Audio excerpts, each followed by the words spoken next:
Vida. Amadas e amados, graça e paz, tudo bem? Tudo na bênção? Tranquilo? A gente vai dar uma continuidade no texto de Tiago, capítulo 4. Na verdade, a gente não vai dar continuidade. A gente vai continuar no assunto de julgar. O Senhor, essa semana, ministrou muito ao meu coração a respeito de julgamento, de julgar as pessoas. E eu queria, o pastor mandou uma mensagem para mim, pedindo para que se eu tinha uma palavra. Falei, eu tenho, porque o Senhor falou comigo hoje, e eu quero trazer essa palavra. Então, amadas e amados, tem dois, amados. A gente vai estar falando um pouquinho sobre o que a gente já falou há uns dias atrás, foi até no casamento no dia que a gente orou por vocês. A gente vai dar uma continuidade a essa palavra. Tiago, capítulo 4, versículo 11 e versículo 12, diz assim. Diz assim a palavra do Senhor. Irmãos, não faleis mal um dos outros. Quem fala mal de um irmão e julga seu irmão, fala mal da lei e julga a lei. E se tu julgas a lei, já não és observador da lei, mas juiz. Há um só legislador que pode salvar e destruir. Tu, porém, quem és que julga a outro? Essa palavra é uma palavra que é muito pertinente. Assim, eu acho muito... A gente que tem um conhecimento meio panorâmico da Bíblia, tem algumas coisas que parece que entram em conflito. Aqui está falando que não devemos julgar o irmão, né? Concordando, inclusive, com a palavra que está lá em Mateus capítulo 7, versículo 1, precisa abrir, que fala assim, não julgueis para que não sejais julgados. Da mesma medida que você julgar, você vai ser julgado, da mesma medida que você medir, você vai ser medido. Então, parece mas existem outros textos na Bíblia que falam que você tem que julgar. Julgar todas as coisas, reter o que é bom. Você precisa julgar para corrigir. Se você julga teu irmão estar no pecado, vai arguí-lo. Você só, se ele não te ouvir, leva 2 testemunhas. Então, existe a questão do julgamento. Mas o que ele está dizendo aqui e que a gente faz? É sobre isso que eu quero falar. A gente julga as pessoas na sua aparência. Se a gente olha para a pessoa e fala assim, e hoje a Margarete está triste. Eu julguei a Margarete. De repente, a Margarete só está cansada. Teve um dia fadigado, você não está nem com cara de triste, nem com cara de cansada. Né? Só estou dando um exemplo. Mas, às vezes, a pessoa não tem aquele dia que você olha para alguém e fala assim, acho que fulano está triste. Às vezes, fulano só está cansado. Ou, às vezes, fulano está até triste, mas não é nada. É algo que passageiro, é algo que vai passar. E a gente tem uma mania muito grande de conjecturar as coisas. E a gente julga, a gente sentencia, porque a questão não é só julgar. A gente sentencia. Vou ficar no exemplo da Margarete. Margarete está triste. Deve ter sido o Henrique que bateu na Margarete. Você está entendendo? A gente não é assim? A gente ainda sentencia. Ainda culpa o Henrique. Mal sabe a gente que quem bate... Entendeu? Vocês estão entendendo como a gente tem essa mania? Então, assim, eu separei alguns textos. Eu quero primeiro ler em Lucas 18... E eu vou falar de Lucas 18, mas eu vou falar em cima da vida de Jó. Hoje a gente vai passear pelo livro de Jó, porque foi algo que falou muito ao meu coração, e eu tenho certeza que Deus vai falar também ao teu. Lucas capítulo 18, olha o que diz essa palavra. Lucas capítulo 18, do versículo 11 ao versículo 13. Diz assim, ó.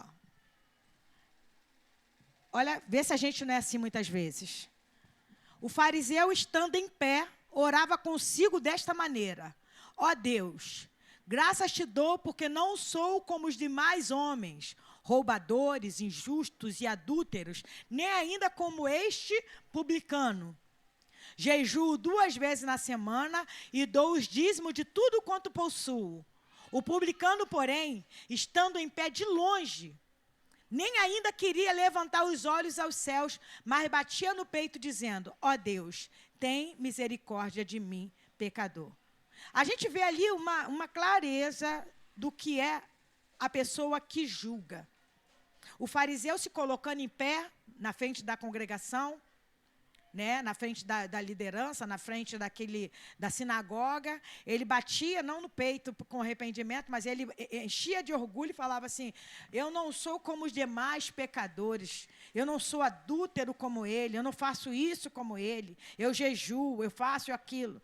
E o publicano, reconhecendo a sua miséria, reconhecendo o seu estado de pecado, o que ele faz? Ele fala: Senhor, ser propício, ele batia no peito, ser propício a mim, pecador.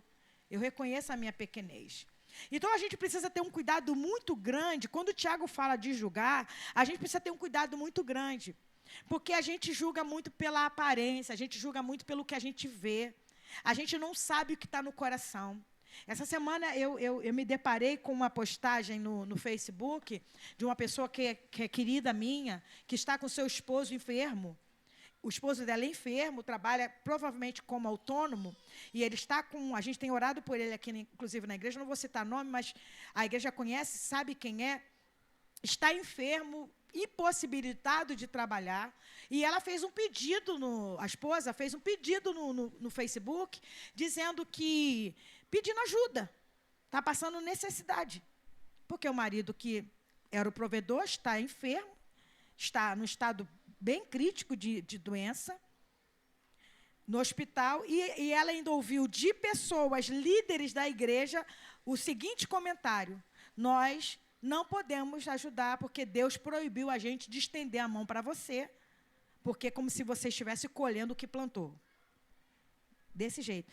Só que quando ela posta isso no Face, é triste. Não estou falando que é certo ou errado a postagem. Não estou falando que é certo ou errado. Mas muitas pessoas ali comentaram que Deus é esse, que Jesus é esse, que reino é esse. E eu fiquei envergonhada como igreja. Eu fiquei envergonhada como igreja porque muitas vezes a gente tem essa mania mesmo de julgar. E por isso que eu queria trazer essa palavra aqui hoje. Porque a gente julga.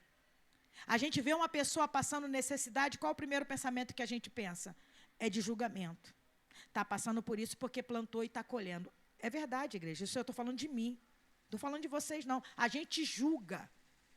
A gente pensa assim: eu não vou dar uma esmola porque vai usar para isso. Eu não vou fazer aquilo porque vai usar para aquilo outro. E uma coisa que a gente cantou hoje aqui, que precisa estar muito forte no nosso coração, que a gente está aqui nesse mundo para mostrar o reino de Cristo, que é o reino de julgamento. Jesus, quando chamou os seus discípulos, sabia que Judas era o traidor desde o começo, sim ou não? Você vê algum momento Jesus tratando Judas diferente dos outros? Só no final que ele vai e desmascara, porque a questão do julgar, a gente precisa exatamente saber a hora e o momento de julgar e de demonstrar a pessoa com carinho, com amor, exortar. Eu estou vendo a pessoa indo para o caminho largo. A pastora pregou lá na igreja que eu não devo julgar. Deixa ele ir para o inferno, porque o inferno é para ele. Então, isso não é certo. Aquilo que eu puder ajudar essa pessoa, eu vou ajudar, eu vou ensinar, eu vou educar, eu vou exortar. Mas eu não tenho o que falar como se eu estivesse no coração da pessoa, porque só ela sabe o que é que ela está passando. Existem situações que a gente não sabe. Aí que eu me lembrei de Jó. Vamos abrir lá em Jó? Jó capítulo 1. E a gente vai falar sobre os amigos de Jó. Por que Jó passou pela prova que ele passou? Vocês sabem me dizer, vocês que já conhecem o final da história? Jó estava em pecado? Jó tinha pecado contra Deus? Adulterado? Mentido? Nada disso. Jó, inclusive, olha o que a palavra de Deus, a gente antes de ler Jó 2, olha o que diz a palavra do Senhor, que Deus testemunha de Jó. Jó capítulo 1, versículo 8. E disse o Senhor a Satanás: observaste tu o meu servo Jó? Porque ninguém há na terra semelhante a ele, homem íntegro e reto, temente a Deus e que se desvia do mal. Quem falou isso foi o próprio Deus falando para Satanás de Jó. O Senhor fala, a Bíblia fala que Satanás está ali e o Senhor fala, de onde você vem? Para Satanás. E ele fala de rodear a terra e passear por ela. Tipo assim, estou de olho em todo mundo, só estou olhando. E Deus sabia que Satanás estava olhando para Jó. Deus sabia que Satanás estava lá olhando para Jó. O próprio Deus pergunta, você viu meu servo Jó? Você observou o meu servo Jó? Homem temente, que se desvia do mal? Aí Satanás começou a falar algumas coisas para Deus, como assim, claro que ele é temente, claro que ele se desvia do mal, ele tem tudo.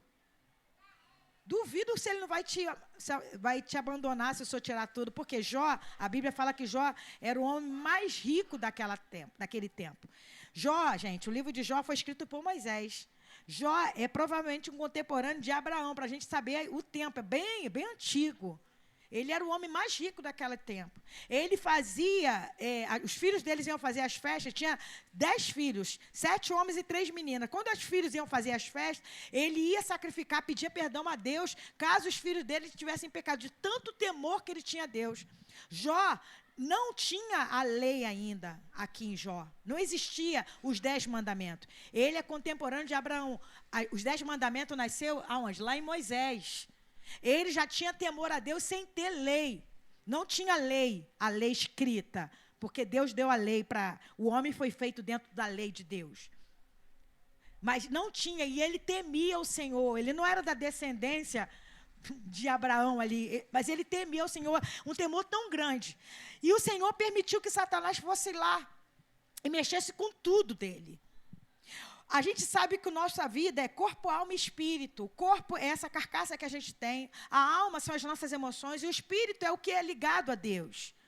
E quando Deus permitiu que Satanás fosse lá, Jó não sabia que tinha uma guerra espiritual.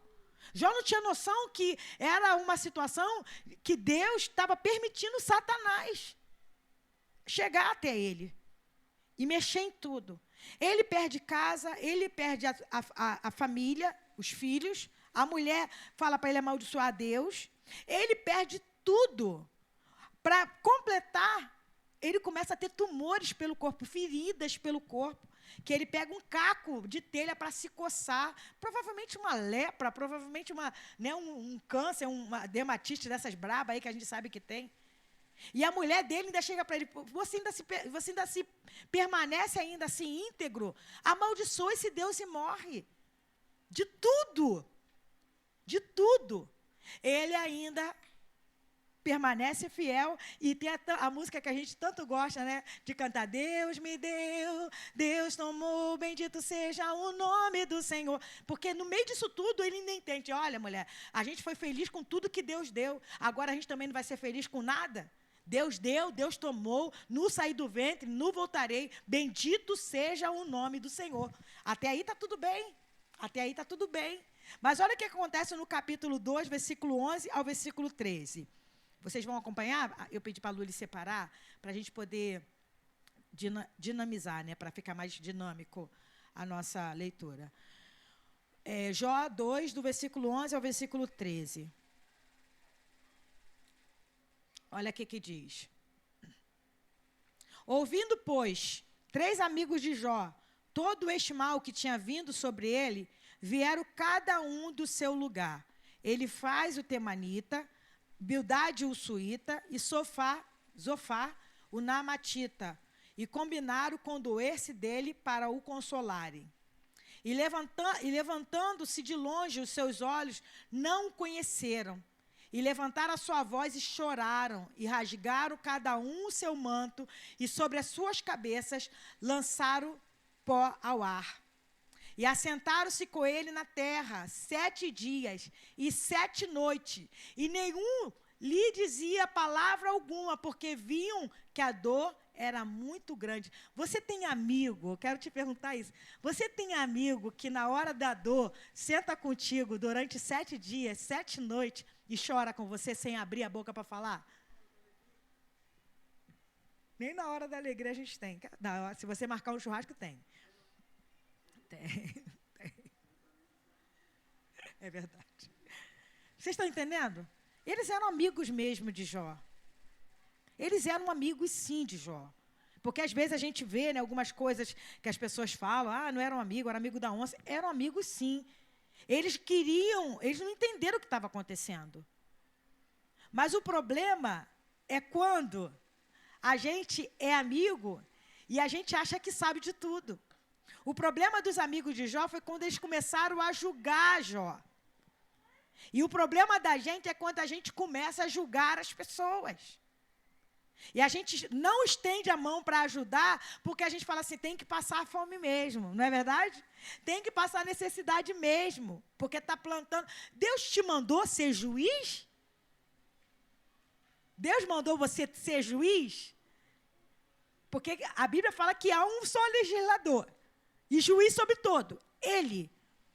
Mas pastora, as pessoas elas vão colher, mas é você que é o martelo de Deus? Será que é a gente que é o martelo de Deus para falar assim, vai morrer mesmo, vai sofrer mesmo? Mas você vê que a gente é assim.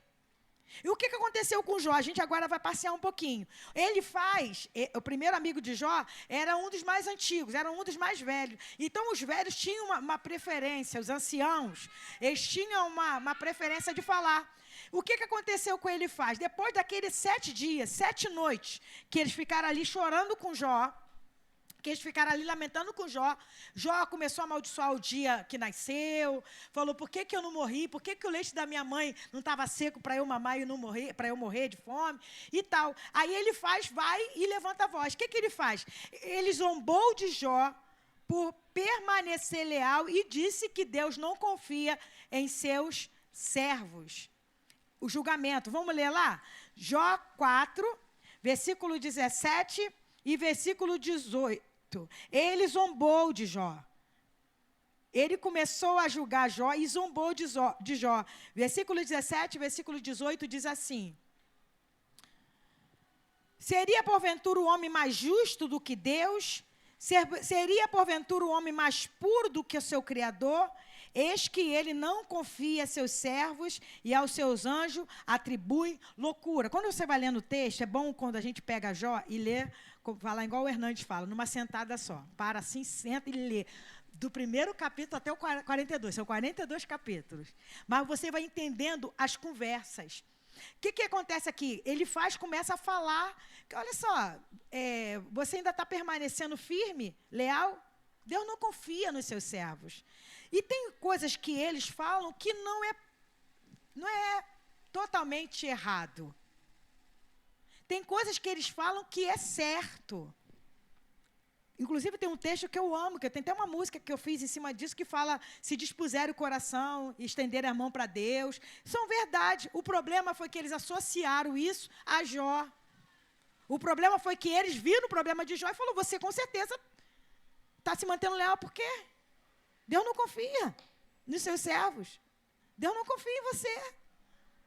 Deus não está nem aí para você. Verdade que Deus confia na gente? Deus confia na gente? Sim ou não? O que a gente pode fazer que Deus pode falar assim, eu confio que a Margarete, que a Elaine vai fazer tudo certinho. A gente é pecador. O problema foi que eles quiseram arrumar um problema para Jó. Eles queriam arrumar por que Jó estava passando por aquilo. E essa é a mesma dificuldade que a gente tem. Outra coisa que ele disse que Jó era orgulhoso e mau e que ele não temia Deus. Jó 15, versículo 4 e versículo 5. Aí ele vai mais para fundo, ele começa a falar que Jó era orgulhoso e não temia Deus. Olha o que diz, 4 e 5. E tu tem feito vão o temor e diminuís os rogos diante de Deus, porque a tua boca declara a tua iniquidade e tu escolhes a língua dos astutos. Ele está falando para Jó, você é orgulhoso. Jó, você é orgulhoso. Você se acha. E sabe o que acontece no meio dessas declarações? Jó tentando se defender o tempo todo. E a gente faz isso o tempo todo. Quando alguém vem acusar a gente sobre alguma coisa, o que a gente faz? Se defende. E parece que quanto mais a gente se defende, mais as pessoas se levantam a voz. Viu? Por isso que você está passando por isso. Porque você é altiva, porque você é orgulhoso. Porque... Aí você vai lá para a palavra, aí a palavra de Deus fala assim, quem te justifica? Deus. Jó poderia ficar ali quieto, mas ele não conseguia, eu também não conseguiria, gente. Não estou julgando Jó, não, porque a gente julga até a atitude dele. Eu também não conseguiria. Meus melhores amigos me acusando de ser leal com Deus, me acusando de ser orgulhoso, acusou Jó de ser ganancioso e injusto. Disse que o homem não vale nada para Deus. Ó, Jó 22, versículo 5, versículo 7. De 5 ao 7, 22, versículo 5 ao 7. Diz assim, ó.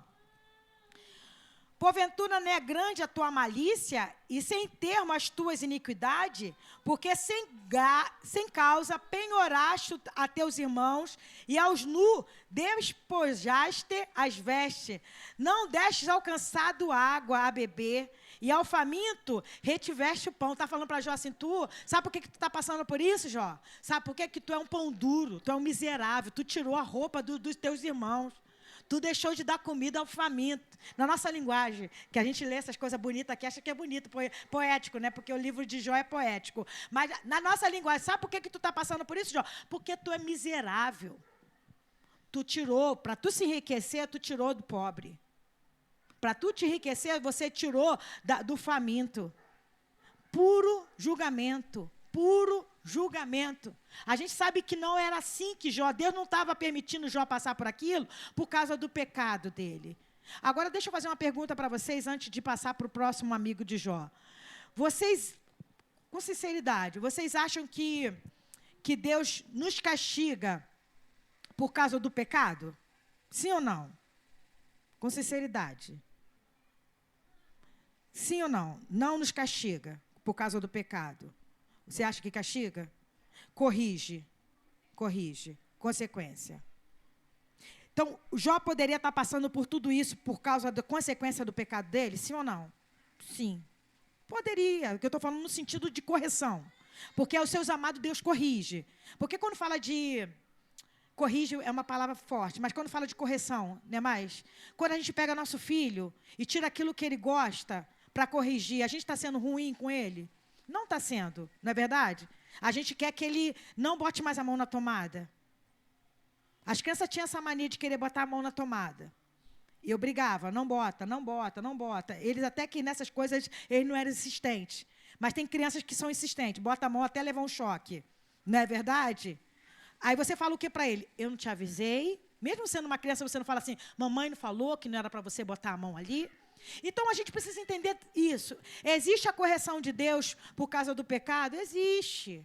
Está entendendo? Nem aquela coisa, gente, porque se Deus fosse corrigir a gente por todos os nossos pecados, quem estaria vivo? Ah, meu Deus, ninguém. Não é verdade? Ninguém. Porque a própria Bíblia fala no Salmo de número, se eu não me engano, 103, que Deus não nos corrige segundo as nossas iniquidades. Graças a Deus. Graças a Deus. Porque se Deus fosse corrigir a gente segundo as nossas iniquidades, não teria uma que nem aquela criança que está querendo ir embora. E voltou. Não teria um aqui em pé. Por causa do quê? O pecado fez o quê? Separação entre nós e Deus. Mas aos seus amados o Senhor corrige. Mas a questão de Jó aqui não era correção. Não era porque Jó tinha pecado. Deus estava querendo mostrar para Jó algumas coisas que a gente vai ver no final. E Deus até hoje quer nos mostrar algumas coisas nas nossas correções que nem tudo é por causa do pecado. Nem tudo foi por causa de uma decisão errada. Nem tudo é uma colheita errada. Vocês estão entendendo, igreja? Porque eu já passei por situações na minha vida que eu cheguei para Deus e eu falei para Deus, Deus, por que eu estou passando por isso? Eu não plantei isso. E o Senhor falou, eu tenho um propósito. Então nem tudo é porque Deus está corrigindo, porque Deus tem um propósito. E os propósitos de Deus não é só para aqui agora. Os propósitos de Deus é para aqui agora, é para amanhã e é para a eternidade. A gente só precisa estar ligado em Deus para a gente, no quê? Nem a gente se julgar, porque a gente também se julga demais, a gente se culpa demais, e nem para a gente julgar os outros. Ah, fulano está com uma doença, com câncer. Por quê? Por que será? Ah, por causa disso. Ah, por causa daquilo. Existe por causa disso, por causa daquilo. Existe também Deus com o propósito dele. Porque a Bíblia fala que... A Bíblia não. A Bíblia fala que não cai nenhuma folha que Deus não saiba. É da Bíblia, né? Porque às vezes tem tanto ditado que a gente vai reproduzindo e depois fala que está na Bíblia. Mas nada cai Não cai uma folha da árvore se não for da vontade de Deus. Você acha que um câncer, ou um desemprego, ou uma situação, até um tropeço, e você cai, Deus não está ali no controle? O problema dos amigos de Jó não foi porque eles estavam errados nas suas falas. Porque existem pessoas que não olham para o pobre, sim. Existem muitos que você vê enriquecendo aí com as custas dos pobres. É só a gente olhar para a política em si. Riquíssimo, e a gente querendo que uma aposentadoria saia. Aguardando, né? Aguardando. E você sabe que existem outros que estão aí.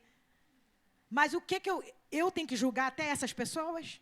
Eu tenho o poder de julgar essas pessoas? Não tenho. E o que eu faço? Eu coloco na mão do Senhor.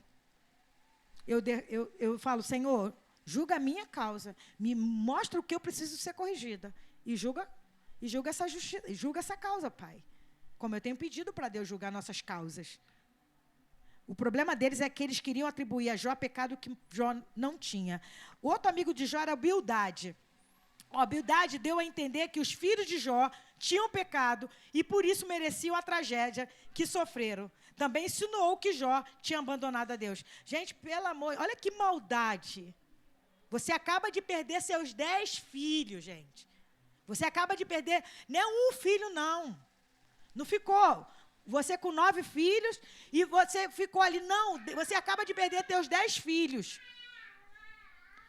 E o que acontece? Alguém, teu amigo, chegar assim, sabe por que Deus levou teus filhos? Sabe por quê? Porque teus filhos pecaram. Isso traz consolo para um pai, gente? Não traz, isso é pecado, até dói o coração da gente. Está passando, sabe por que você está passando por isso? Sabe por que você está no leito? Porque Deus está, como eu já ouvi pessoas, porque Deus está apertando, porque Deus... Gente, Deus, Ele aperta mesmo. E quem tem ouvido para ouvir, ouve. Mas não seja eu o juiz. Eu não sou o juiz, Deus não me chamou para ser o juiz, para sentenciar ninguém. Vamos lá, Luli. Jó 8, versículo 3 e versículo 4. Jó 8, versículo 3 e versículo 4. Olha o que o Bildade fala. Ele tenta ainda justificar a Deus. Diz assim, porventura perverteria Deus o direito? E perverteria o Todo-Poderoso a justiça? Se teus filhos pecaram contra ele, também ele os lançou na mão da sua transgressão. Ele estava falando assim, você perdeu teus filhos, que teus filhos pecaram. Por isso que você está passando por tudo isso. Aí o outro amigo, você tirou do órfão, você tirou da viúva, você ainda se mantém leal, Deus não está nem aí para você, para a tua lealdade, teus filhos pecaram. Outra coisa que Bildade falou, deu a entender que Jó praticava o pecado. Jó 18, 21. Deu a entender que Jó praticava o pecado, porque ele vai falando tudo meio, sabe quando a pessoa fala meio supondo, né? O 18 é tudo isso, ele está supondo. Aí ele fala no 18, 21. Tais são, na verdade, as moradas do perverso. Este é o lugar do que não conhece a Deus. Ele está falando para Jó assim, Jó, você não conhece a Deus. Por isso que está passando por isso. Você é um perverso. Você pratica pecado. Esse é o tipo de julgamento que eles fizeram e que a gente faz. Ele afirmou que não adianta sermos leais a Deus. Jó, capítulo 25. Eu vou ler todo porque são só 6 versículos. Diz assim, Jó 25.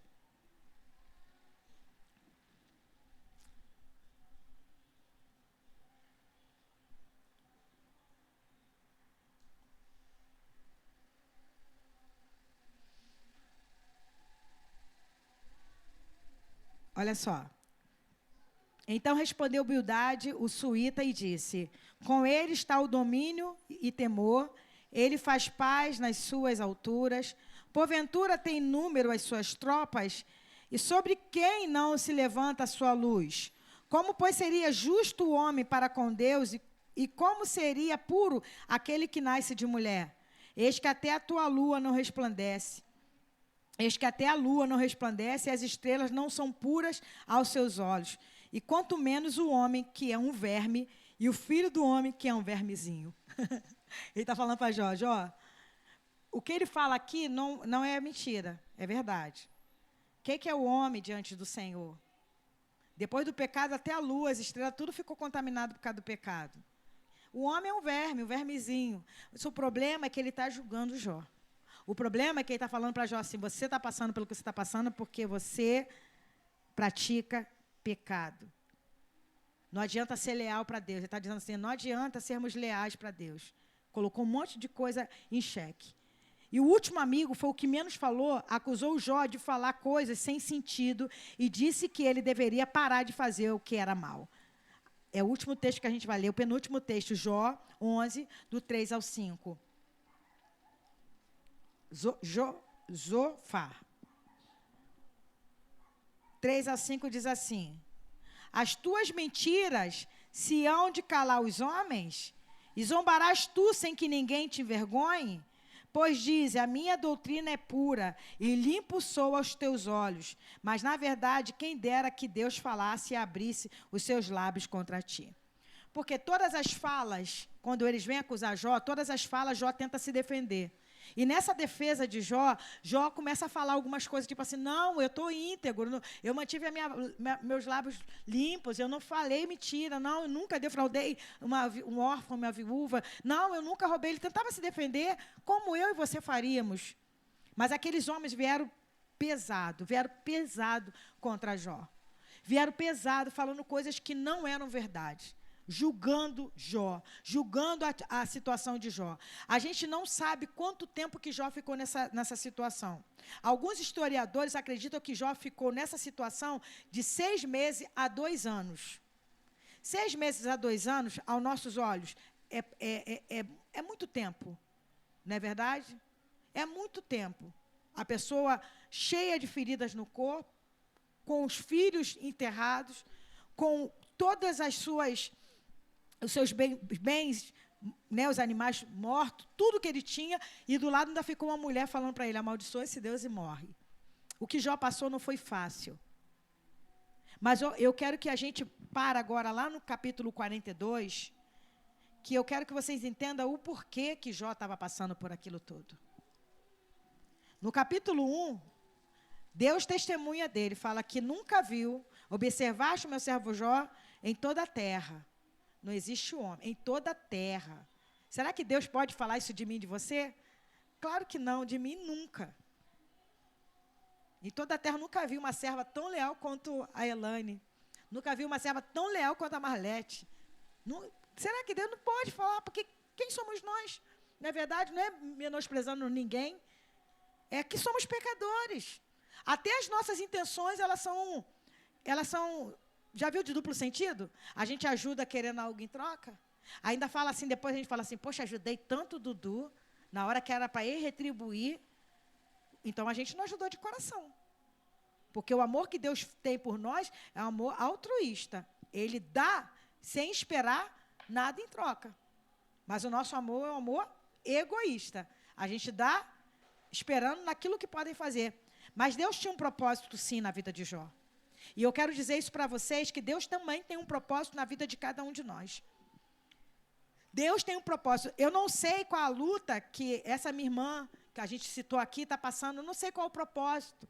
Se é correção de Deus, se é um propósito maior, se é Deus alinhando as coisas, porque Deus tem as maneiras dele trabalhar. Mas eu tenho certeza que nada é por acaso. Deus não perdeu o controle. A gente perde o controle. O controle é de casa, nem sei mais onde está. Perdeu mesmo, porque a gente procurou outro dia e não achou. Está lá na tua casa, Paulinho? Paulinho fica pegando as coisas. Mas Deus não perde o controle. Está tudo debaixo da vontade dele. Olha o que diz o Jó 42. Vou ler ali. Então respondeu Jó ao Senhor, dizendo, bem sei que tudo podes, e que nenhum dos teus propósitos pode ser impedido. Quem é este que sem conhecimento encobre o conselho? Por isso relatei o que não entendia, coisas que para mim eram inescrutáveis e que eu não entendia. Escuta-me, pois, e eu falarei, e eu te perguntarei, e tu me ensinarás. Com ouvidos dos meus ouvidos ouvi, mas agora te veio os meus olhos. Por isso me abomino e me arrependo no pó e na cinza. Sucedeu que, acabando o Senhor de falar a Jó aquelas palavras, o Senhor disse a Elifaz, o temanita, a minha ira se acendeu contra ti e contra os teus 2 amigos, porque não falaste de mim o que era reto, como o meu servo Jó. Vou ler de novo, versículo 7. E sucedeu que, acabando o Senhor de falar a Jó aquelas palavras, o Senhor disse a Elifaz, o temanita, que era o mais velho, que era o líder, a minha ira se acendeu contra ti e contra os teus 2 amigos, porque não falaste de mim o que era reto, como o meu servo Jó. Pode continuar, versículo 8. Tomai, pois, 7 bezerros e 7 carneiros, e ide ao meu servo Jó, e oferecei os holocaustos por vós, e o meu servo Jó orará por vós, porque deveras a ele aceitarei, para que eu não vos trate conforme a vossa loucura, porque vós não falastes de mim o que era reto. Então foram Elifaz o temanita, e o Bildade o suíta, e Zofá o naamatita, e fizeram como o Senhor lhe dissera, e o Senhor aceitou a face de Jó. Olha o que diz. E o Senhor virou o cativeiro de Jó, quando orava pelo quem? Que amigos, né? Amigos que acusaram ele de pecados terríveis. Amigos que falaram que Jó tinha roubado. Amigos que falaram que Jó, com certeza, olhou para a mulher do próximo. Quando você lê o texto, você vê isso. Amigos que falaram que Jó que os filhos de Jó tinham pecado, por isso que tinham passado por aquilo. Mas olha quando Deus muda a sorte, né? Tem uma outra versão que fala que Deus mudou a sorte de Jó. Deus mudou, virou o cativeiro de Jó quando orava pelos seus amigos. E o Senhor acrescentou em dobro tudo quanto Jó antes possuía. Só até aí. Então, vocês conseguem entender? Às vezes a gente é usado dessa questão realmente de julgar as pessoas, e a gente retém a nossa mão até mesmo para ajudar. A gente, às vezes, retém a nossa mão até mesmo para exortar. Às vezes, a gente retém a nossa mão até mesmo para orar. Porque, irmãos, mesmo que talvez Deus não te dê condições de ajudar alguém financeiramente, oração, todos nós podemos fazer. Todos nós podemos levantar as nossas mãos e eu clamar, Senhor, eu não sei o que está acontecendo com fulano, Pai, eu não sei, mas, Senhor, Tu sabe, visita com o Teu poder, manda o Teu socorro, manda a Tua presença, manda, Senhor, o sustento que ela precisa. Mas o que esses amigos fizeram não foi isso, foi julgar, e Deus colocou eles em xeque. Deus colocou eles em xeque, falou assim, olha, eu vou até perdoar vocês, mas se o meu servo Jó orar por vocês, porque de Jó eu aceito. Por que Deus deixou Jó passar por tudo aquilo que ele tinha passado? Quando diz, no capítulo 1, que Jó temia Deus, que Jó era um homem que temia Deus e que se desviava do mal, Jó saiu mais forte depois dessa tribulação. Ele servia a Deus, sim. Mas a palavra de Deus fala lá em Jó, capítulo 3, que Jó declara para Deus assim, o que eu temia me aconteceu. O Jó de capítulo 1 é totalmente de Jó de capítulo 42. O Jó de capítulo 1 temia a Deus, temia. Fazia as coisas certinho, fazia. Mas ele fazia por uma certa religiosidade. Ele fazia porque temia o que poderia acontecer na sua casa. Ele fazia porque temia o que os outros iam falar dele.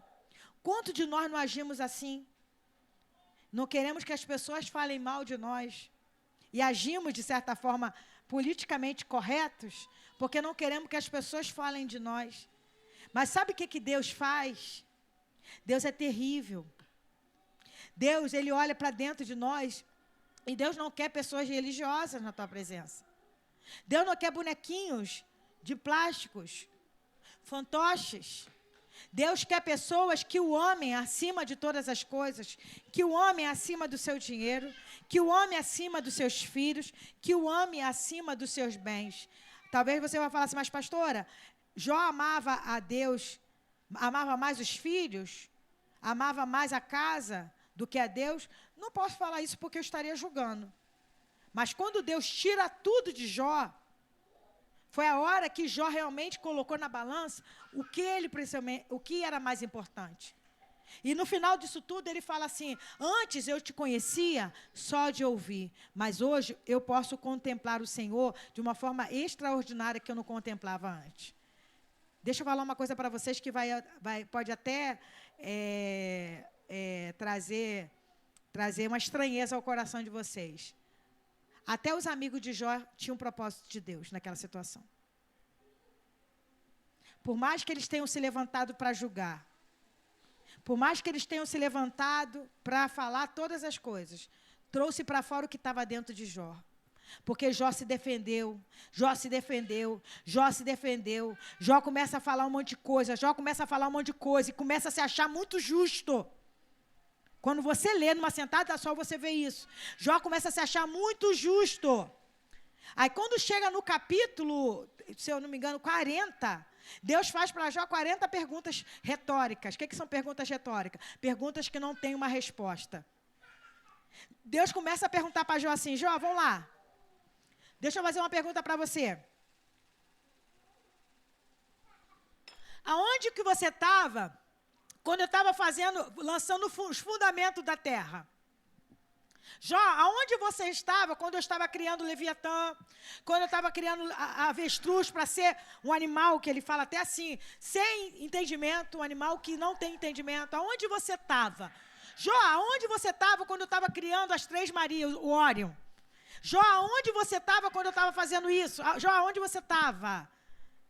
Por isso que Jó fala assim, por isso que eu me arrependo, porque Jó não pôde responder nenhuma dessas perguntas. Porque quando Jó começou a querer se defender, Jó começou a querer falar o que ele poderia ter feito. Não, eu não fiz isso, eu não fiz isso. Quando, na verdade, irmãos, até mesmo aqueles que se levantam contra nós faz parte de um propósito de Deus. Por mais doído que isso possa ser, por mais que difícil possa ser de entender isso, todas as coisas cooperam para o bem. Todas. Todas. Pastora, mas ele está colhendo o que está plantando. Todas as coisas. Ah, mas pastora, todas as coisas. Vocês estão entendendo? Ah, mas eu estudei tanto e não consegui passar, mas eu estudei tanto e não consegui entrar, mas eu fiz tanto. Porque todas as coisas cooperam para o bem. Tudo. E Deus ali corrigiu os amigos, mas Deus trouxe de volta para Jó o que ele realmente queria. E é o que Deus ele quer fazer em nós. Não julgue, irmãos, não julgue. Orem pelos nossos irmãos, ajude os irmãos nas suas necessidades. E tem um texto na Bíblia que fala assim, Gálatas capítulo 6, que ele fala assim: quando algum irmão, versículo 1, quando algum irmão for surpreendido em alguma falta, vós que sois espirituais, corrigi com espírito de brandura e cuidai para que vocês não caiam no mesmo pecado. Vocês estão entendendo a profundidade que é isso? Então Deus não colocou a gente realmente como julgadores. Deus colocou a gente como aqueles que intercedem, aqueles que buscam, aqueles que estendem a mão. Talvez você não tenha o dinheiro, talvez você não tenha a compra, talvez você não tenha muitas coisas, mas você tem uma oração para fazer. Você tem um abraço. E eu entrei em contato com aquela irmã e falei para ela assim: eu preciso te pedir perdão. Ela: amiga, você não tem que me pedir perdão de nada, você não fez nada contra mim. Eu falei: como igreja do Senhor, eu preciso te pedir perdão, porque eu sou igreja. Se a igreja não te acolheu, eu não te acolhi. E eu preciso que você me perdoe. E eu estou orando por ela, estou orando pela vida do marido dela, para que Deus mova o que for necessário, para que Deus traga o socorro, cure o que for necessário, a correção necessária, o que for. Porque Deus não me colocou no lugar de juiz, nem legislador. Deus me colocou na posição de abençoador. Tu verás o fruto do seu penoso trabalho. Alegra-te, Senhor, sobre mim. Que sejamos agenciadores desse reino aqui nessa terra, em nome de Jesus.